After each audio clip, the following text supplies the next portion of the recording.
वर्षों के संघर्ष के बाद एक सुखद समय आया है।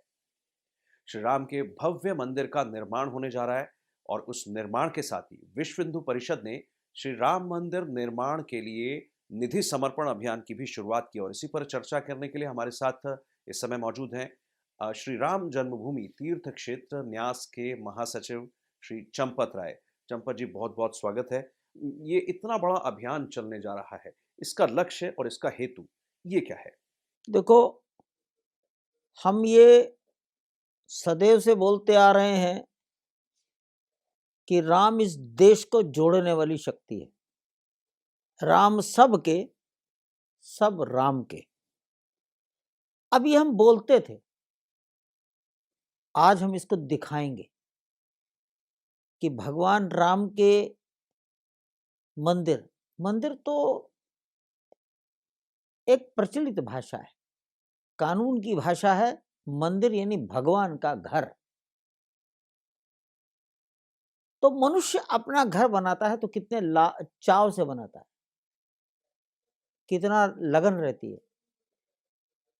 राम का यानी उनके आराध्य का घर, हिंदुस्तान के आधी आबादी जिस उमंग और उत्साह से इसमें भाग लेगी, तो राम इस देश को जोड़ने वाली शक्ति है, ये इस अभियान से स्वतः सिद्ध हो जाएगा। हम देश को जोड़ने नहीं चले, देश तो एक है। गंगा और भारत माता की जय के नारे सर्वत्र लगे, ये सिद्ध हुआ कि देश एक है। अब राम हमारे आराध्य का घर, ये इसमें से सिद्ध हो जाएगा जब समाज का उमंग और उत्साह सामने आए। समाज में आपने सही कहा, बहुत ज़्यादा उमंग है, उल्लास है, न सिर्फ भारत के अंदर बल्कि विदेश में रहने वाले भारतीयों में भी। और सबकी जिज्ञासा चंपत जी ये है कि जब ये हम अभियान चलाने वाले हैं, तो इसके तहत किस तरह की गतिविधियां हम धरातल पर होते देखेंगे? देखो, ये अभियान वर्चुअल नहीं है। हम कोई धन संग्रह का अभियान नहीं चला रहे। परमपिता परमात्मा का मंदिर और घर बनने के लिए धन मांगने की जरूरत नहीं। परमात्मा के चरणों में लक्ष्मी निवास करती है, इसलिए धन की कोई कमी नहीं, मांगना नहीं। लेकिन ये राष्ट्र की अस्मिता, गौरव, ये बताना महत्वपूर्ण है। इसलिए वर्चुअल अभियान नहीं है, ये होम टू होम, ये door to door, man to man, इसकी ये महत्ता है। और इसलिए लाखों राम भक्त अपना घर छोड़ेंगे, अपने व्यापार से छुट्टी लेंगे या व्यापार किसी और को सौंपेंगे। विद्यार्थी और वानप्रस्थी अपना घर परिवार छोड़ेंगे और ये दुनिया देखेगी कि भारतवर्ष में कितने प्रकार की विभिन्नताएं हैं। भाषा, प्रांत, जातियां, उपजातियां, आपस में झगड़ा करने के, समाज को लड़ाने के कितने छोटे छोटे फैक्टर रोज हम देखते रहते हैं। और इन सब के बावजूद जब अवसर आता है तो ये हिंदुस्तान होमोजीनियस एक इकाई बनकर खड़ा हो जाता है। ये हमारा विचार। इसलिए ये अभियान वर्चुअल है ही नहीं, it is home, door to door, man to man. एक चंपत जी, आपने बात कही जो सच में चिंता की भी बात है। भारत को असल भारत बनना है तो जो जात पात का विद्वेष अभी चलता है, हालांकि मेरा मानना है कि बहुत कम चलता है, मीडिया के माध्यम से वो बड़ा भी लगने लगता है। क्या हम ये माने कि अब जो हम अभियान, निधि समर्पण अभियान के माध्यम से जब हम जन जन तक ये संपर्क करेंगे, क्या हम भारत की उस चिंता को भी एड्रेस करेंगे जिससे भारत असल भारत बनने की दिशा की ओर चले, जिसका आरंभ हम अयोध्या से होते देखते हैं? एक आध बार के करने से कुछ नहीं होता है। ये अंदर जो छिपी हुई एकत्व, एकात्म भाव की जो चिंगारी है, इसको बार बार बार बार बार बार दिखाने की आवश्यकता पड़ती है।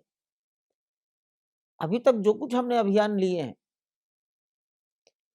शायद हम इतने आबादी तक नहीं पहुंचे होंगे।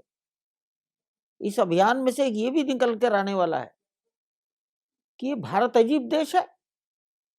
इतने गंभीर कोरोना काल में जहां 6 महीने से लोगों के व्यापार उद्योग सब बंद है, तो भी समाज में दीवानगी है।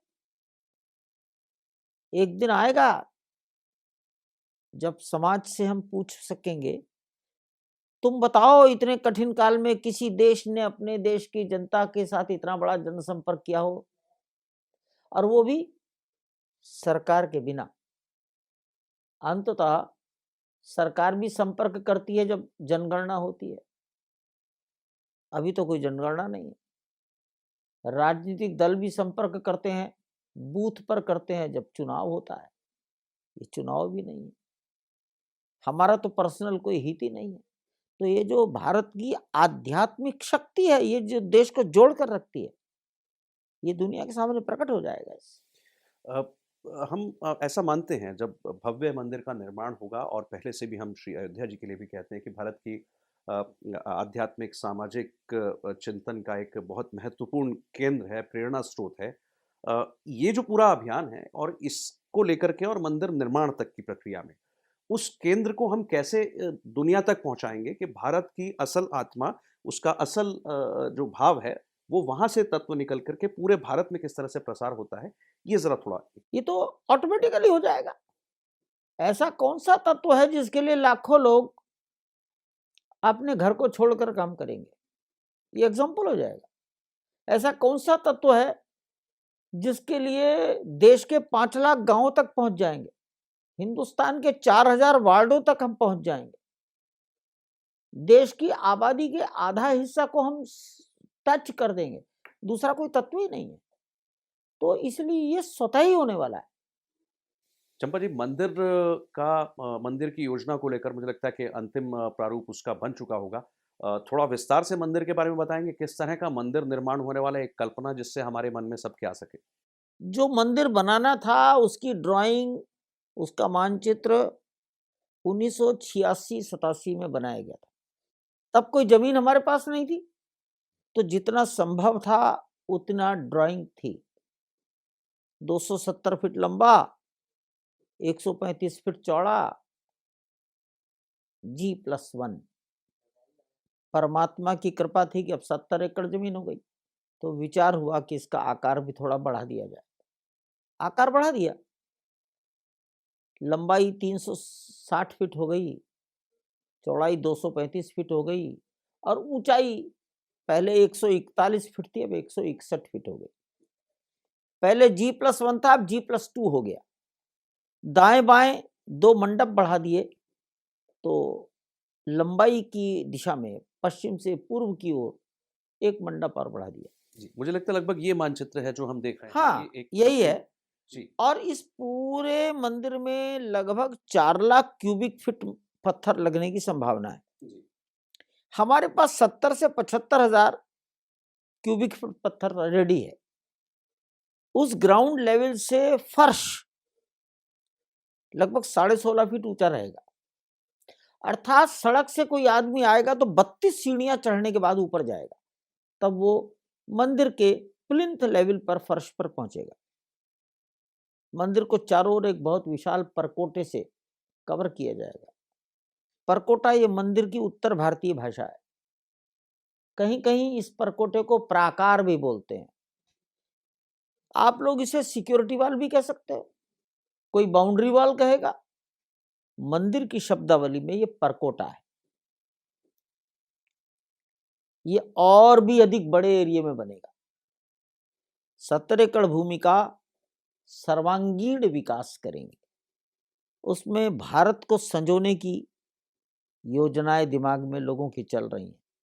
चंपा जी, मंदिर का ये जो हम कुछ देख रहे थे, कुछ नया जो प्रारूप बनकर आया है, इसके बारे में थोड़ा आपने विस्तार से अभी हमें बताया कि इसमें मंडप की हमने थोड़ा उसका आकार भी बढ़ा दिया है, और क्या-क्या इसमें विशेषताएं रहने वाली है? इसका जो भूतल है उसमें रामलला विराजमान रहेंगे गर्भगृह में, और जो प्रथम तल होगा वहां भगवान का दरबार रहेगा। एक मंजिल चूंकि 20 फीट ऊंची है, तो जी 20 फीट +1 20 फीट, टोटल 40 फीट हो गया। इसके ऊपर सेकंड फ्लोर पर किसी को भेजना ये उचित नहीं होगा। 60 फीट ऊंचाई पर जाना ये किसी भी प्रकार उचित नहीं माना जाएगा। इसलिए ग्राउंड लेवल पर गर्भगृह में रामलला और फर्स्ट फ्लोर पर दरबार। एक दूसरा विचार चल रहा है कि क्या रामनवमी के दिन सूर्य की किरणें भगवान के मुखारविंद को चमका सकती हैं? सामान्यतः मंदिरों के गर्भगृह में मनुष्य नहीं जाता है, गर्भगृह के बाहर दूर से दर्शन करता है। तो कोई ऐसा 3D व्यवस्था हो सकती है कि मनुष्य को लगे कि मैंने गर्भगृह में जाकर भगवान के चरणों में मस्तक नवाया है। ये इस मंदिर के साथ एक विशेष बात आपके सामने रखी है मैंने। चंपा जी, मंदिर का एक भव्य खाका आपने दिया और मुझे लगता है कि हमारे दर्शकों को ज़रूर अच्छा लगा होगा, लेकिन मंदिर के आसपास का एक बहुत बड़ा विस्तृत क्षेत्र है, उसमें कई सारी चीज़ें हैं और आपने अभी कुछ समय पहले कहा कि उसमें एक भारत की झलक होनी चाहिए। तो ऐसा क्या उसमें भारत की झलक जैसा होगा, जो मुझे लगता है कि कश्मीर से लेकर केरल तक, कन्याकुमारी तक सब तरह के लोगों के लिए एक अपना भारत का उनको एक तस्वीर वहाँ नज़र आए? हाँ, ये सोच है। परकोटे पर कैसी मूर्तियां बने, कहीं भी कुछ भी बने कि उसके पीछे कोई चिंतन हो। भारत और दुनिया में कितने प्रकार की रामायण है, किस किस देश में राम को किस रूप में देखा और पूजा जाता है। उस देश में तो नहीं जा सकते, उसका दर्शन अयोध्या में कर सकते हैं। किसी को अनुसंधान करना है, यहां आकर कर सकता है। तो एक है राम को प्रस्तुत करने वाला अद्भुत संग्रहालय, शोध केंद्र, ऐसा एक पुस्तकालय, या आप उसे कहिए आर्काइव्स, ओपन एयर थिएटर, कोई अच्छा बढ़िया ऑडिटोरियम। तो ये जो बड़ी महत्व की चीजें हैं, शेष तो कोई यज्ञशाला, गौशाला, ये तो हमारे लिए सामान्य सी बातें हैं, सभी सोचते हैं। लेकिन जो समाज में और कहीं अन्यत्र नहीं मिलती, वो हम चीजें यहाँ लानी। वाल्मीकि रामायण में किन वृक्षों का वर्णन है? क्या इस संपूर्ण परिसर के अंदर प्रत्येक वृक्ष लगाया जा सकता है? क्या उनके लिए जलवायु प्रदान की जा सकती है? ये एक सोचने का विषय है और इस पर कोई न कोई सोच रहा है। मंदिर निर्माण के साथ जो भारत के समाज में एक चेतना का उभार होगा, उसके बाद का भारतीय समाज कैसा दिखता है? और चूँकि अभी ये अभियान भी हमारा उसी का छोटा है भाग है। हम जिस बड़े भारतीय समाज के निर्माण की, भारतीय समाज के चरित्र के निर्माण की बात करते हैं, मंदिर के बाद वो चरित्र कैसा होगा? ऐसा ध्यान में लाने वाली बात। देखो, जितनी मात्रा में घर के अंदर राम जाएंगे, राम को पढ़ा जाएगा, समझा जाएगा, उतनी मात्रा में परिवार में भी सुख शांति रहेगी, गांव और मोहल्ले में रहेगी, शहर में रहेगी, देश में रहेगी। राम का जीवन, राम का व्यवहार, राम को मर्यादा पुरुषोत्तम कहा गया है। वो मर्यादाएं उन्होंने समाज जीवन के सब क्षेत्रों में स्थापित की हैं। लेकिन राम का जीवन देखिए, माता ने वनवास दिया है तो राम सुग्रीव का अथवा विभीषण का राज्याभिषेक करने के लिए उसके राज्य में नहीं गए। मैं वनवास पर हूं, इसलिए सुग्रीव का राज्याभिषेक करना हो या विभीषण का, उन्होंने किसी दूसरे को भेजा। अब समाज अगर राम को हृदयंगम करेगा तो इस गुण को भी करेगा, तो समाज के अंदर गुणों के विकास होने की संभावनाएं भी बढ़ेंगी। राम ने कभी किसी को दोष ही नहीं दिया, राम ने सबको गले लगाया। राम के इन गुणों को भारत जैसे जैसे समझेगा, वैसा वैसा आत्मसात करने की ओर भी बढ़ेगा, भारत अपने मूल रूप में भी सामने आएगा। परंतु ये एक लंबा प्रोसेस है, ये कोई एक घटना से ऐसा नहीं होगा। लेकिन हाँ, घर के अंदर कथाएं होती हैं, उसका परिणाम होता है। आज कथाओं में नवयुवकों की संख्या बढ़ रही है। तीर्थ यात्रा पर जाने वाले लोगों में नवयुवकों की संख्या पर्याप्त रहती है। जैसे जैसे हम अच्छी बातों का, अच्छे जीवनों का समाज में प्रस्तुतिकरण करेंगे, ये समाज का जो जागरण है उतनी मात्रा में अधिक होगा। और ये जो धूल जमी है, बस केवल ये धूल हटाने की आवश्यकता है, अग्नि वहाँ पहले से है सुरक्षित। चंपा जी, आपका बहुत-बहुत धन्यवाद। आपने जो रूपरेखा मंदिर के निर्माण की रखी है और फिर निधि समर्पण अभियान की जो आपने रखी है, उससे हमारे दर्शक जो हैं वो बेहद लाभान्वित होने वाले हैं और जो चेतना का संचार उन सब में होगा, एक नई ऊर्जा का संचार जो उसमें होगा, वो एक नए भारत की तस्वीर पूरे विश्व के सामने ज़रूर रखेगा। चंपत जी, बहुत-बहुत धन्यवाद। इसी बहुत-बहुत आशा के साथ, उम्मीद के साथ, जय श्री राम।